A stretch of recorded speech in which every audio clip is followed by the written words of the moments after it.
Patuloy na pinag-uusapan ng mga manonood ng FPJs. Patangkiya po ang karakter ni Rigor na ginagampanan ni John Estrada. Sa bawat eksena, kuhang-kuha ng aktor ang matinding gigil at inis ng publiko. Patunay na epektibo at mahusay ang kanyang pagganap bilang isa sa mga kontrabidang hindi madaling kalimutan sa serye. Dahil dito marami ang nagtatanong kung kailan ba tuluyang mawawala sa kwento ang karakter ni Rigor.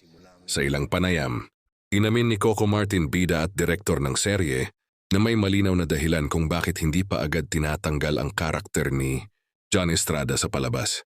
Ayon kay Coco, mahalagang bahagi pa rin ng takbo ng istorya si Rigor. Malaki ang naiaambag dito sa tensyon, conflict at emosyon ng mga eksena, lalo na sa pagpapainit ng mga banggaan ng mga karakter. Dagdag pa niya, bihira ang kontrabidang kayang maglabas ng ganitong reaksyon mula sa mga manonood. Hindi rin maikakaila na isa sa mga sukatan ng tagumpay ng isang karakter ay ang reaksyon ng publiko. Sa kaso ni Rigor, ramdam na ramdam ang galit, inis at pagkainis ng viewers, isang senyales na epektibo ang pagganap ni John Estrada at buhay na buhay ang papel na kanyang ginagampanan.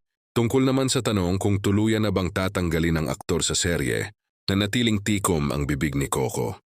Ang tanging sagot niya, abangan na lang nila. Pakay kagulat nila ang mga susunod na mangyayari. Isang pahayag na lalong nagpa-excite at nagpa-intriga sa mga taga-subaybay ng palabas. Sa ngayon, malinaw na hindi pa tapos ang kwento ni Rigor sa FPJ's Batang Quiapo. Habang patuloy na umiinit ang mga eksena, inaasahan ng mga manonood na mas matitindi. Mas nakakagulat na kaganapan ang naghihintay, mga pangyayaring siguradong magpapanatili sa kanila sa harap ng telebisyon gabi-gabi.